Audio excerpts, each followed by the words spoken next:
A sala de audiências estava cheia de risadas. O juiz Roberto reclinava-se em sua polida cadeira de couro, com um sorriso debochado no rosto, enquanto observava a cena. Um senhor idoso, negro e altivo, em pé na bancada de defesa. Vestido com um terno simples cinza, com o cabelo prateado bem aparado e as mãos marcadas pelos anos de trabalho, seu Antônio encarava o juiz sem demonstrar temor. "Você se perdeu?", perguntou o juiz Roberto, com tom zombeteiro.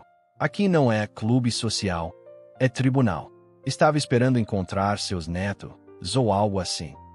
As risadas se intensificaram enquanto alguns advogados mais jovens trocavam olhares cúmplices, e o segurança mal conseguia segurar uma risada. Mas o velho, que todos logo identificaram como seu Antônio, não demonstrava fraqueza. Mantinha-se calmo e firme, encarando o juiz. O juiz Roberto retrucou com desdém. "Você realmente acha que pode se defender sozinho? Um senhor como você? Será que sabe sequer argumentar em um tribunal?" Foi aí que tudo mudou. Seu Antônio inspirou profundamente, ajeitou o paletó com cuidado, com voz firme e confiante, declarou: "Meritíssimo, aconselho a escolher melhor suas palavras." Num instante, o ambiente ficou em silêncio. Um arrepio de dúvida percorreu a sala, e até os advogados mais convencidos, sentados na primeira fila, se contorceram em seus assentos. O juiz Roberto tentou dar uma risada forçada, mas soou vazia. "Ah, é. E por que seria isso?"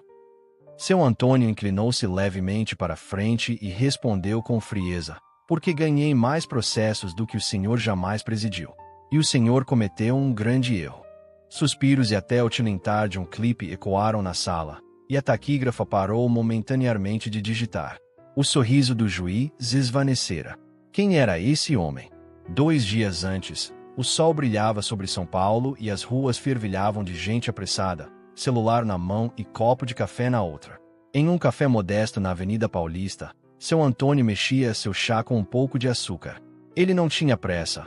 A vida lhe ensinara que correr nem sempre leva a lugar algum. Enquanto saboreava seu chá, ouviu 2 conversas na mesa ao lado. "Esse caso é uma vitória garantida", um deles se gabava. "Aquele velhinho não tem chance. É moleza." Seu Antônio ergueu uma sobrancelha e continuou a beber seu chá. "O juiz Roberto vai acabar com ele", completou o outro, rindo. Sem perder o compasso, seu Antônio deixou seu copo de lado. Levantou-se, ajeitou o paletó e saiu do café com passos firmes, o som dos sapatos ecoando na calçada. Ele não era apenas um aposentado qualquer. Era seu Antônio, e tinha um caso para ganhar naquela tarde. Mais tarde, no seu modesto apartamento repleto de livros de direito e pilhas de processos, seu Antônio estava sentado em uma velha mesa de madeira.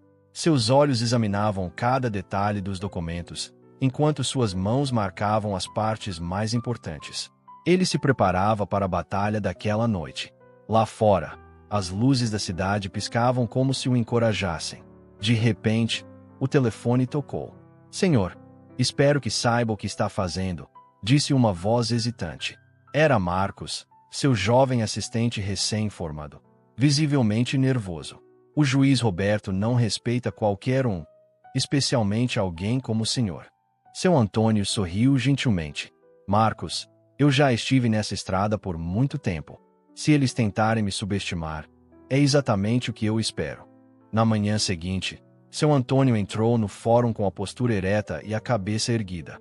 Cada passo era medido, e os olhares curiosos dos presentes denunciavam admiração. Comentários discretos se espalharam. Até o segurança parecia confuso quando ele apresentou um documento dobrado com cuidado, afirmando: "Eu pertenço a este lugar." Em poucos instantes, as portas do tribunal se abriram e ele adentrou. E foi aí que tudo começou. O juiz Roberto voltou a se reclinar em sua cadeira, com um sorriso sarcástico. A sala explodiu em gargalhadas. "Perdeu o rumo, seu velhinho", zombou, pouco antes de um silêncio pesado tomar conta do ambiente. O sorriso seguro do juiz vacilou, mas ele rapidamente se recompôs. O orgulho não o deixava demonstrar fraqueza diante de um homem experiente. "Com licença", disse, com um tom de escárnio forçado, "o senhor acabou de insinuar que cometi um erro." Seu Antônio cruzou as mãos à frente do peito. Com serenidade, replicou: Não insinuei. Estou apenas expondo um fato. Os murmúrios aumentaram. Até o promotor, um homem perspicaz chamado Ricardo, mostrou interesse. O juiz Roberto soltou um riso seco, com uma pitada de irritação. E diga-me, qual é esse tal erro que cometi? Seu Antônio inclinou a cabeça, avaliando se valia a pena responder. Então, com precisão, disse: subestimar-me.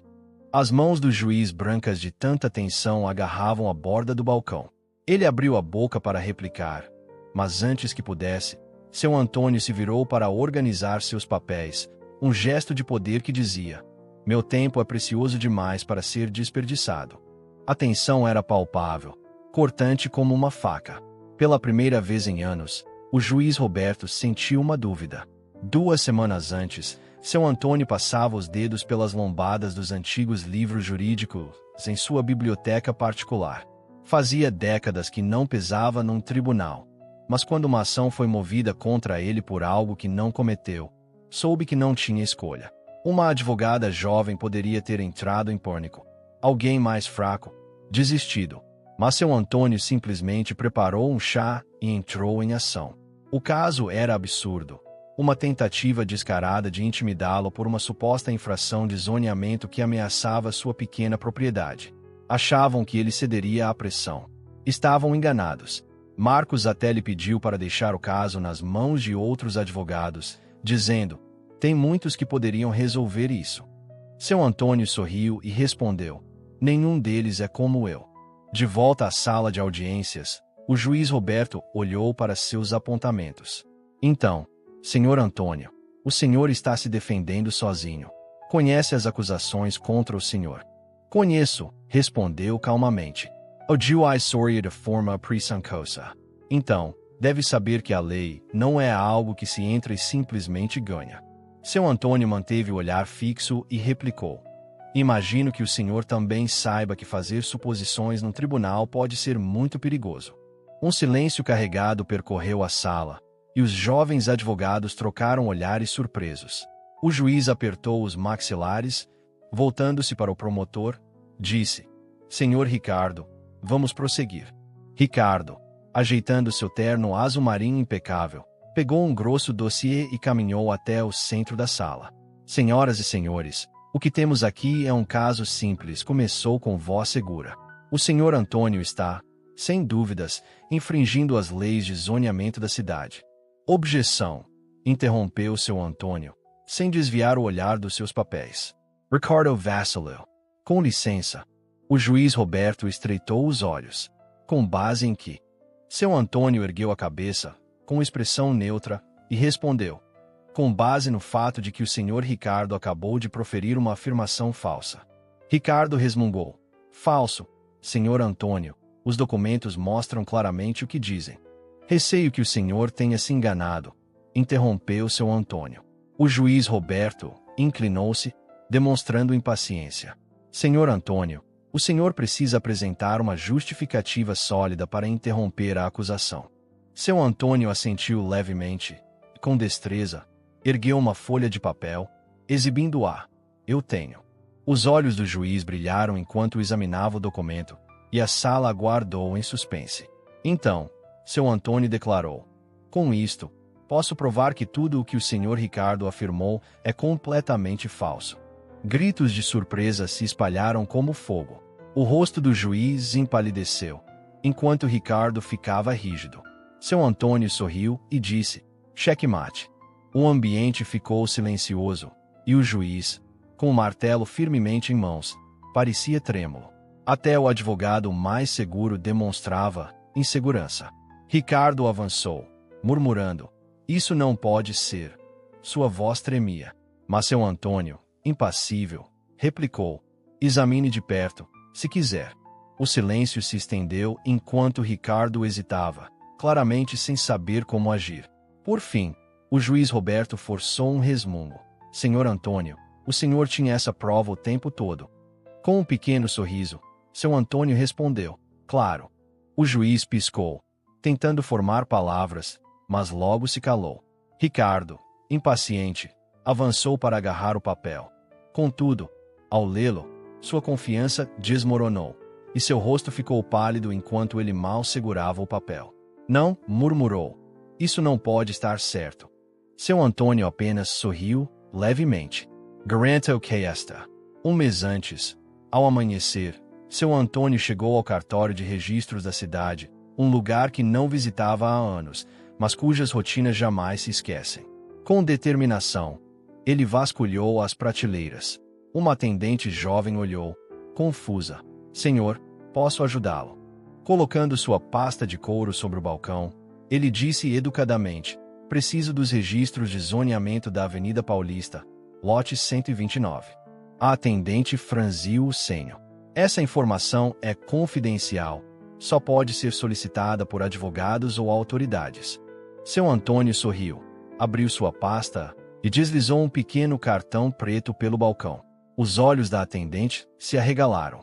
Isso é impossível, sussurrou.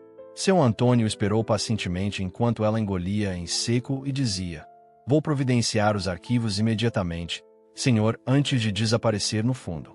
De volta à sala de audiências, o juiz Roberto retirou os óculos devagar.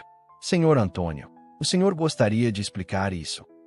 Seu Antônio virou-se para o júri, com voz serena. Este documento prova que minha propriedade está isenta das leis de zoneamento há mais de 30 anos. Um arrepio percorreu a sala. Ricardo ficou sem palavras. Mas como? Seu Antônio olhou para ele, como se estivesse explicando algo simples, porque eu mesmo redigi a isenção. Um silêncio mortal se instalou enquanto Ricardo recuava. O juiz piscou, relendo o documento com incredulidade. O ambiente explodiu em murmúrios, enquanto a taquígrafa parava de digitar para processar a notícia. Com o martelo em punho, o juiz ordenou: ordem, e o burburinho diminuiu, embora a tensão permanecesse. Senhor Antônio, o senhor está dizendo que redigiu pessoalmente a isenção do zoneamento de sua propriedade. Seu Antônio assentiu e, com voz calma, corrigiu: não só a minha propriedade. Redigi isenções para várias quando fui chefe de zoneamento da cidade. Isso foi há mais de 3 décadas, quando as leis modernas ainda estavam se formando. O juiz Roberto examinou o documento, franzindo o senho. Se isso é verdade, por que não foi apresentado antes? Seu Antônio cruzou as mãos atrás das costas. Por que ninguém se deu ao trabalho de verificar? Murmúrios varreram a sala. O rosto de Ricardo ficou vermelho, não de raiva, mas de vergonha. Ele entrou no tribunal achando que iria esmagar um idoso, mas acabou sendo humilhado. O juiz Roberto suspirou profundamente. Isso é altamente irregular. Seu Antônio ergueu uma sobrancelha. O que seria irregular? Meritíssimo. O juiz, com os olhos escurecidos, respondeu: que um senhor sabe mais de lei do que o senhor. Um gemido coletivo percorreu a sala, e até a taquígrafa conteve um sorriso. Cuidado, senhor Antônio, advertiu o juiz. Mas seu Antônio permaneceu firme. Com todo respeito, meritíssimo, exerço a advocacia há mais de 60 anos e sempre me saí bem. O ambiente ficou novamente em silêncio enquanto o juiz apertava o martelo, percebendo que estava perdendo o controle. Ricardo avançou, desesperado para retomar a vantagem. Meritíssimo, mesmo que essa isenção seja real, não podemos aceitar apenas a palavra dele. Precisamos confirmar a autenticidade. Seu Antônio deu de ombros. Verifiquem à vontade, mas enquanto fizerem, peço que também consultem meus registros de emprego. Ele então se dirigiu ao júri. Porque vocês verão que eu não sou um advogado qualquer. Fui o mais jovem chefe de zoneamento da história desta cidade. Mais suspiros e murmúrios ecoaram. O rosto do juiz escureceu ainda mais. Não era só sua autoridade que estava em jogo, mas seu orgulho.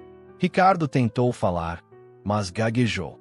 Isso não muda o fato de que as leis mudaram. Seu Antônio sorriu calmamente. Mudaram. Sim, mas minha isenção foi incorporada, ou seja, continua válida.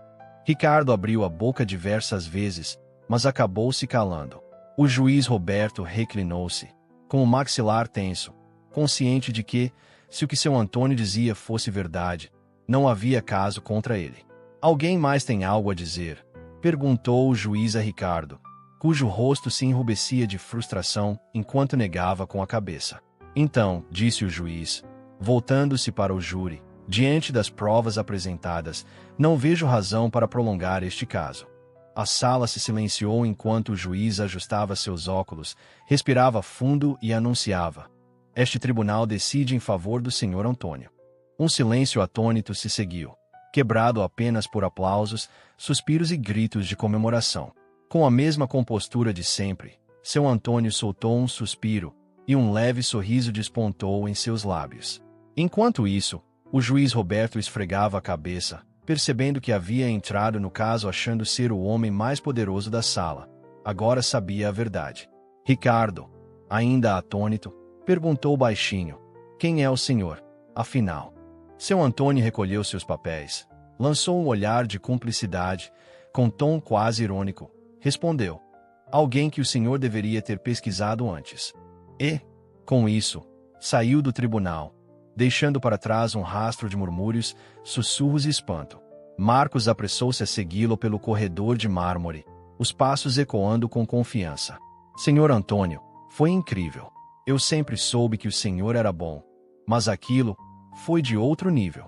Seu Antônio apenas sorriu, discretamente. Era o esperado. Enquanto caminhavam, seu Antônio parou e virou-se para Marcos, com olhos penetrantes e repletos de experiência. Deixe-me dizer uma coisa, começou. Desde o momento que entrei naquele tribunal, já sabia como tudo terminaria. Marcos franzi o atesta. Mas o senhor não poderia ter previsto a reação do juiz Roberto, nem que um sujeito de terno invadir o recinto, não é? Seu Antônio soltou uma risada contida. Eu não previ as reações, só conheço o tipo deles. Pessoas como o juiz Roberto vivem pelo poder, adoram controlar, mas seu ponto fraco é subestimar alguém como eu, um homem já passado da idade. Marcos se sentiu lentamente. Então o senhor os deixou te subestimarem. Exatamente, respondeu seu Antônio. Quando te subestimam, acabam cometendo erros. Ao chegarem aos degraus do fórum, pararam e inspiraram o ar fresco da tarde. Isso não é apenas sobre ganhar um caso, Marcos, é sobre enviar uma mensagem, disse seu Antônio. Antes que Marcos pudesse perguntar mais, uma voz soou por trás. Senhor Antônio. Eles se viraram e viram o juiz Roberto no topo dos degraus, agora de camisa branca e calça preta, sem a toga. Por um longo instante, ficaram em silêncio. Finalmente, o juiz deu um passo devagar. Eu lhe devo um pedido de desculpas, disse. Os olhos de Marcos se arregalaram, enquanto seu Antônio o encarava com tranquilidade. O juiz suspirou, passando a mão pelos cabelos grisalhos. Eu o julguei mal. Seu Antônio inclinou ligeiramente a cabeça. Isso é verdade, respondeu. Roberto riu com um tom seco. Você não vai facilitar as coisas, vai. Seu Antônio ergueu uma sobrancelha. E se eu facilitar? O juiz deu de ombros. Passei a vida achando que podia ler as pessoas assim que pisasse no tribunal, mas hoje aprendi que sei metade do que pensava. Ele fez uma pausa e continuou. O poder não vem do cargo, vem do conhecimento, da experiência, acima de tudo, do respeito. Sugiro que comece a dar respeito às pessoas certas. O juiz assentiu lentamente. Eu vou.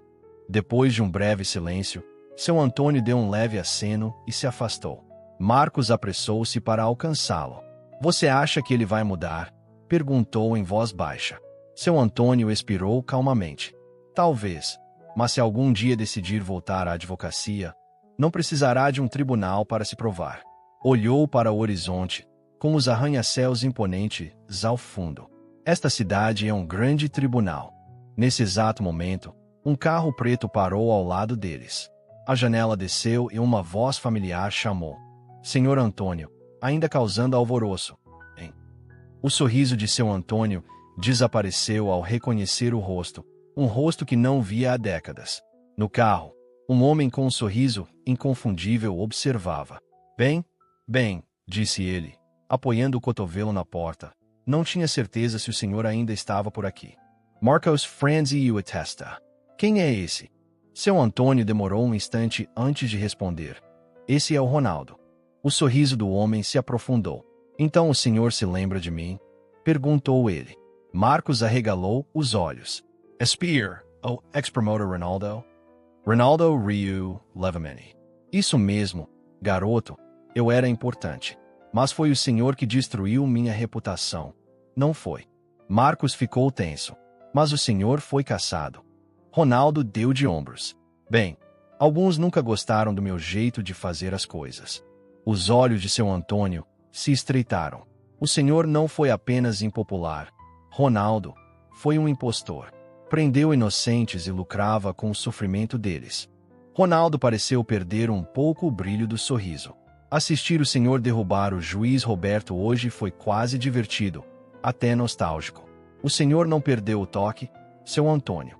Cruzando os braços, seu Antônio perguntou com firmeza: o que o senhor quer? Ronaldo suavemente respondeu: quero conversar. Seu Antônio balançou a cabeça. Não tenho nada a dizer. Ronaldo insistiu.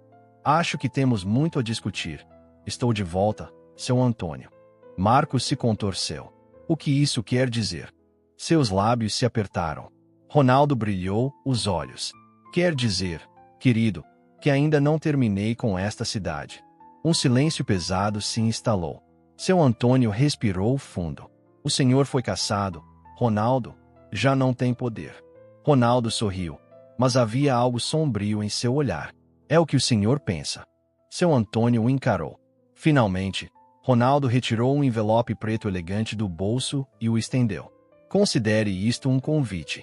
Sugiro que aceite, mas não demore. A janela do carro subiu, e antes que seu Antônio pudesse responder, o veículo sumiu entre o trânsito.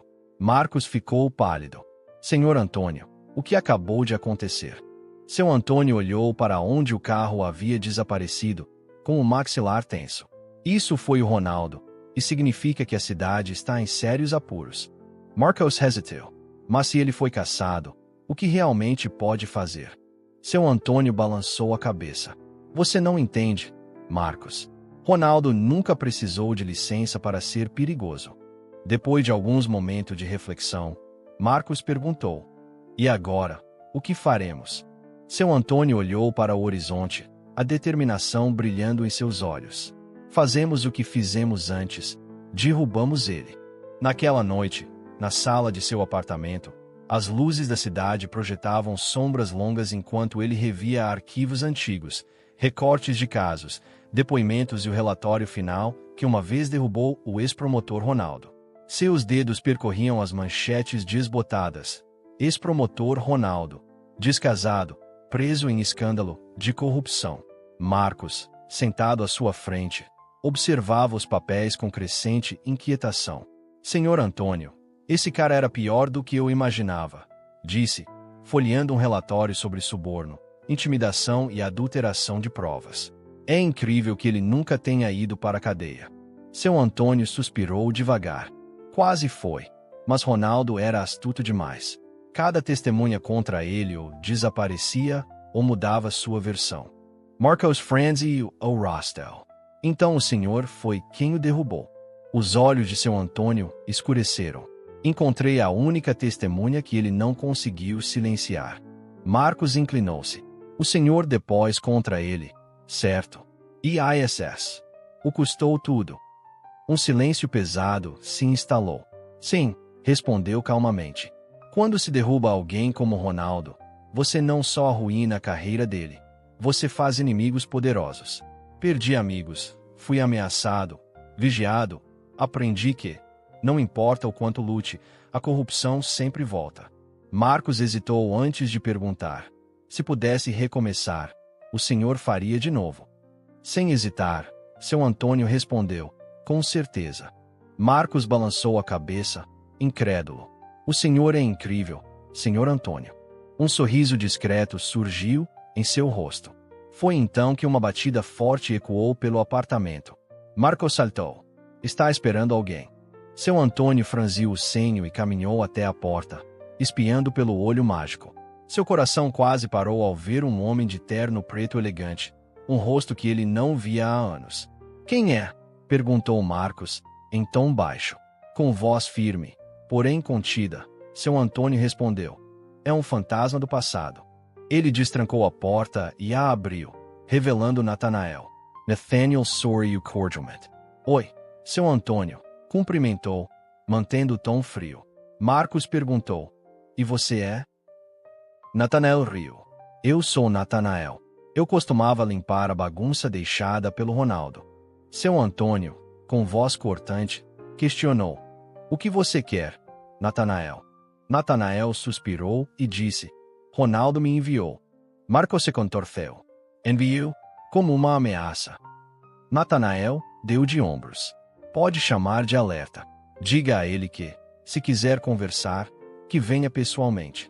Com esse recado, Natanael se afastou, deixando apenas o som de seus passos ecoando. Marcos respirou fundo, nervoso. Senhor Antônio, e agora? Seu Antônio fixou o olhar e respondeu com firmeza. Não vamos esperar Ronaldo agir. Nós fazemos o movimento primeiro. Colocou o casaco e saiu para a movimentada calçada de São Paulo. A cidade, sempre vibrante, parecia mais carregada, cheia de tensão invisível. Estamos mesmo indo atrás dele? Perguntou Marcos. Seu Antônio respondeu com voz decidida. Não temos escolha, Marcos. Se esperarmos, ele controla o jogo, e Ronaldo nunca joga limpo.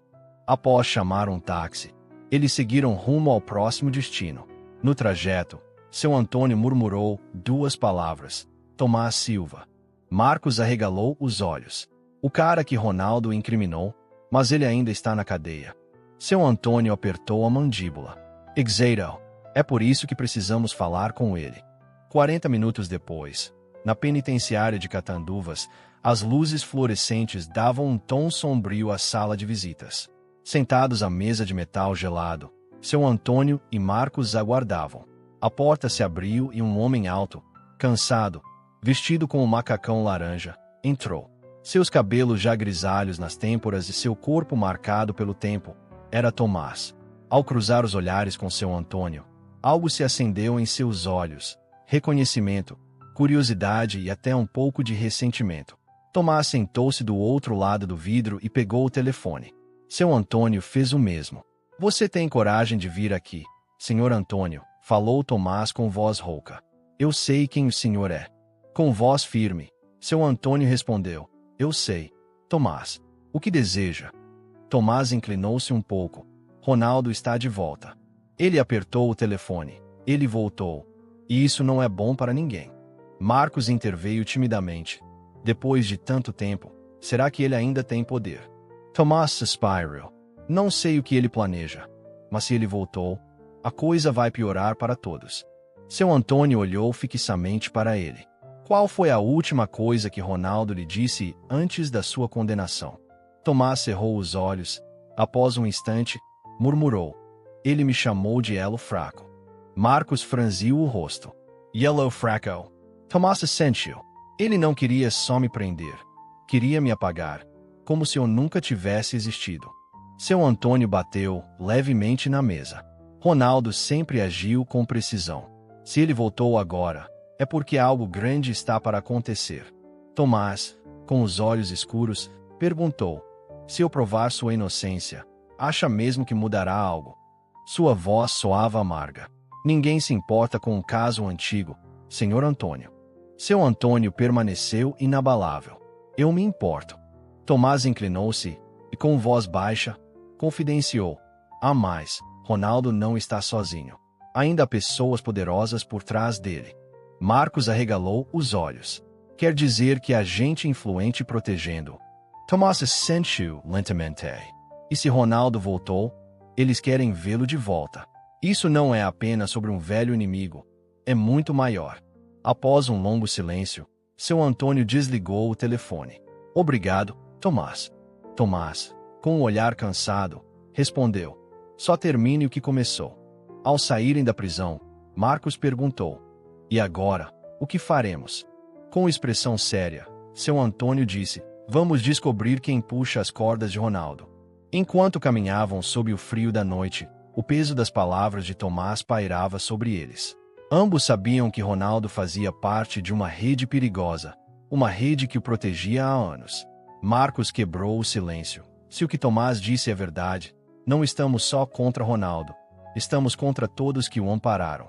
Seu Antônio assentiu com firmeza. Exatamente. Marcos hesitou. Então, por onde começamos? Como encontrar pessoas que estão escondidas há 30 anos? Seu Antônio respondeu imediatamente. Seguimos o dinheiro. Marcos arregalou os olhos. Dinheiro. Seu Antônio explicou. Gente corrupta não desaparece. Ela se esconde, muda de lugar, mas sempre protege sua grana. Marcos franziu o senho. Mas Ronaldo perdeu tudo quando foi caçado. Seu Antônio lançou-lhe um olhar cúmplice. Você realmente acha isso? Ronaldo foi um dos promotores mais poderosos. Um cara como ele jamais ficaria de mãos vazias.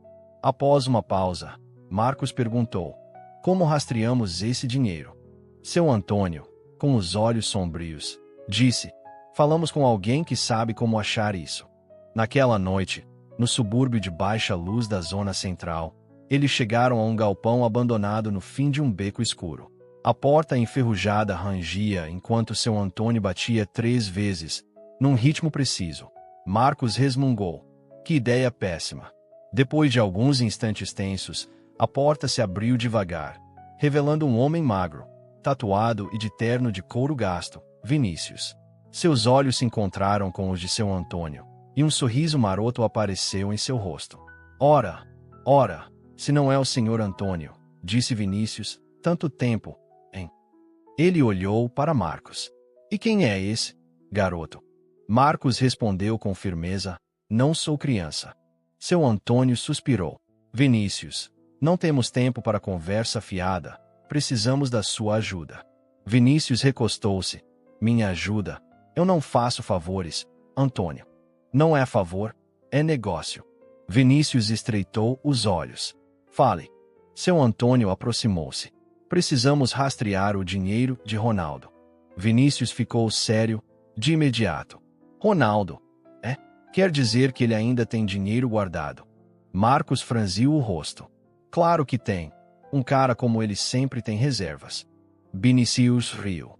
Sempre desconfiei que ele tinha contas no exterior. Os olhos de seu Antônio se estreitaram. Você consegue achar essas contas? Vinícius hesitou.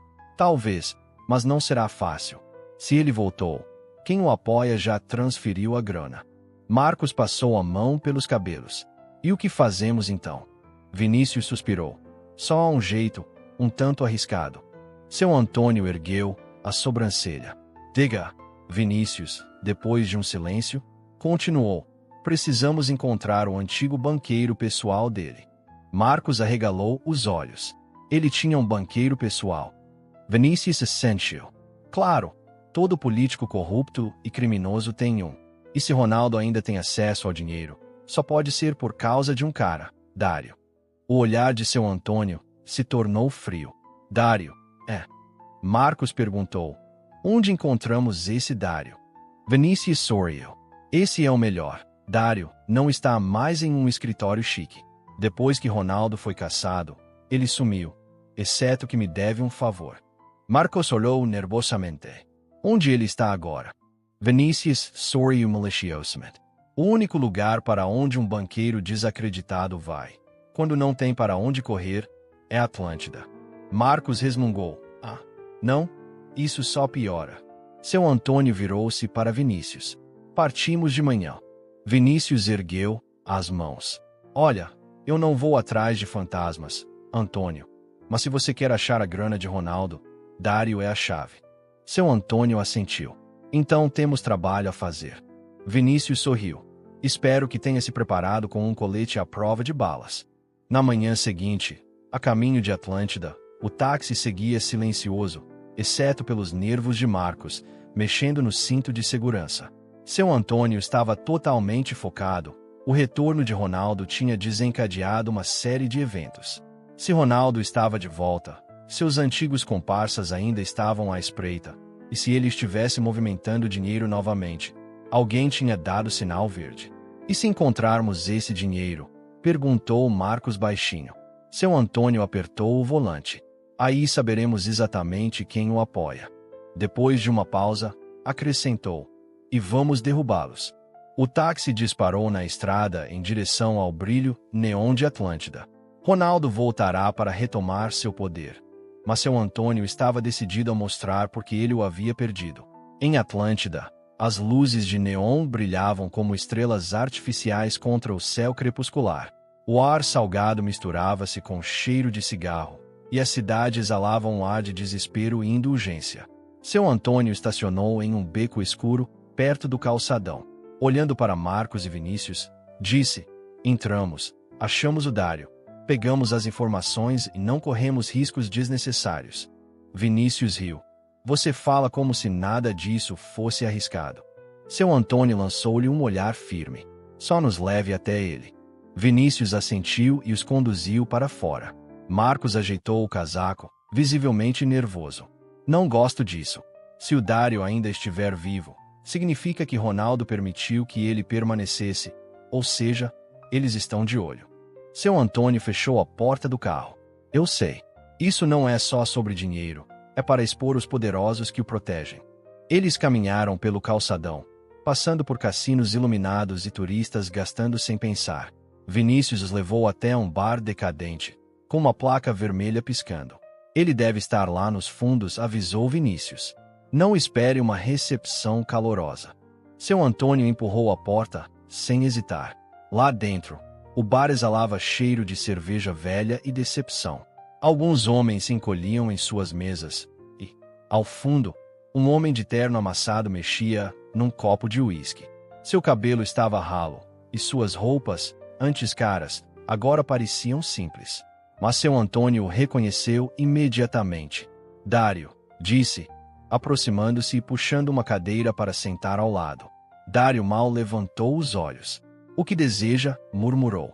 "Acho que o senhor sabe o que eu quero", replicou seu Antônio.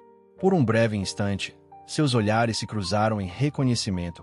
Então Dário murmurou: "Você não deveria estar aqui, Antônio."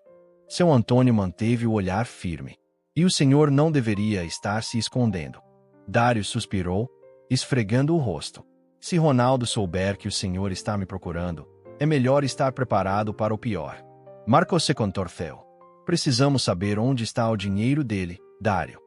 Dário riu, sacamanta. "Você acha que ainda tenho acesso a isso? Fui cortado há anos." Mas seu Antônio falou com voz calma e firme. "Mas o senhor sabe onde está." Dário hesitou, e seu Antônio se inclinou. "O tempo é curto. Se Ronaldo voltou, ele não vai deixar pontas soltas, e agora o senhor é uma delas." As mãos de Dário tremiam enquanto ele tomava um gole. "Não tenho registros formais, mas sei onde foi escondida a última parte do dinheiro." Os olhos de seu Antônio se fixaram. "Onde?" Dário olhou em volta, como se temesse ser observado, e então, num sussurro, disse: "No fundo traste." Marcos franziu o senho. "Nunca ouvi falar." Dário deu uma risada amarga. "É porque não existe nos papéis. É um banco sombra, operado pelos verdadeiros aliados de Ronaldo, os que o colocaram no poder e agora querem vê-lo de volta." O estômago de seu Antônio se apertou. "Quem é o responsável?" Dário hesitou e, por fim, murmurou: "Senador Raul." Marcos ficou boquiaberto. "Senador Raul." Dário assentiu, com o rosto tenso. "Raul tem puxado as cordas há anos. Ronaldo era apenas uma peça, e se Raul está trazendo de volta, é porque algo grande está por vir." Seu Antônio cerrou os punhos. "Onde fica esse banco?" Dário, com as mãos trêmulas, retirou um papel amassado do bolso e o deslizou sobre a mesa. Seu Antônio desdobrou o papel, um endereço escrito à mão. Marcos se inclinou.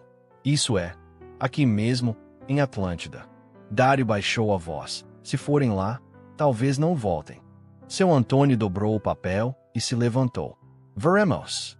Ao se virar para sair, Dário segurou seu pulso com olhos desesperados. "Se for derrubá-lo, Antônio, garanta que ele fique realmente fora do jogo desta vez." Seu Antônio assentiu. "Pode deixar."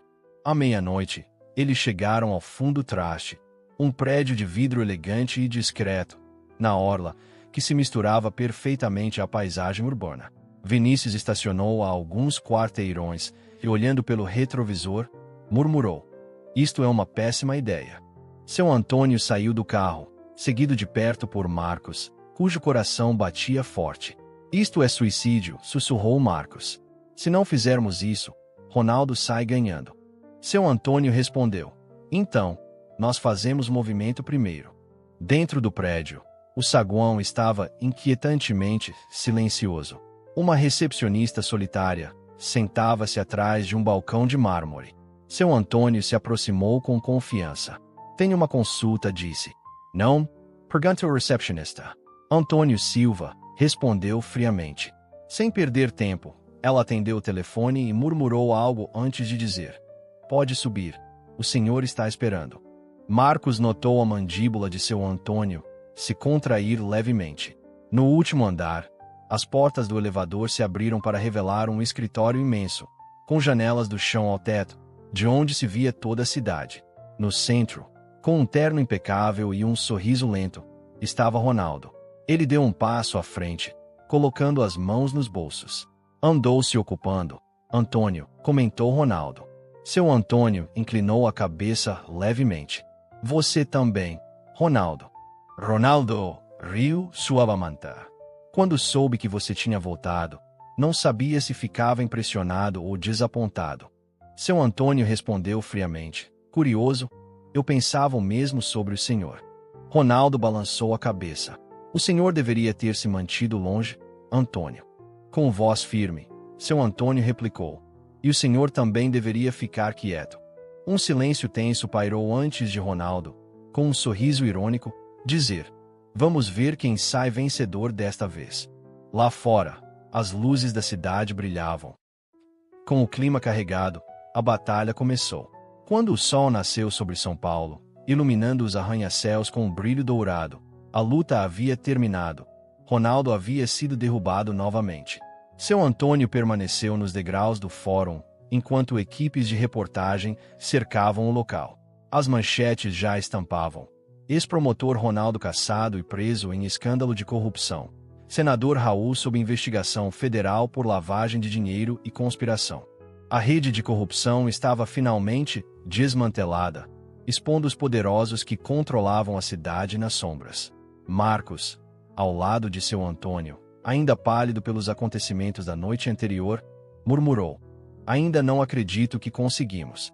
Seu Antônio ajeitou o casaco e respondeu: isso não acabou ainda. Marcos, preocupado, replicou: mas Ronaldo foi vencido, e Raul está acabado. O que resta? Seu Antônio balançou a cabeça. A justiça, não para num simples preso. É uma luta diária. Marcos estudou seu mentor. E o senhor vai continuar lutando, não é? Com um sorriso sereno, seu Antônio disse: eu nunca parei. A cidade se estendia diante dele, vasta e imprevisível. Ele já havia se afastado uma vez, mas agora sabia que seu lugar era ali, na linha de frente, lutando pela lei. Respirando fundo, seu Antônio olhou para Marcos com convicção. Vamos, temos trabalho a fazer. E assim, ele avançou, de volta à cidade, de volta à luta, e de volta ao mundo do direito.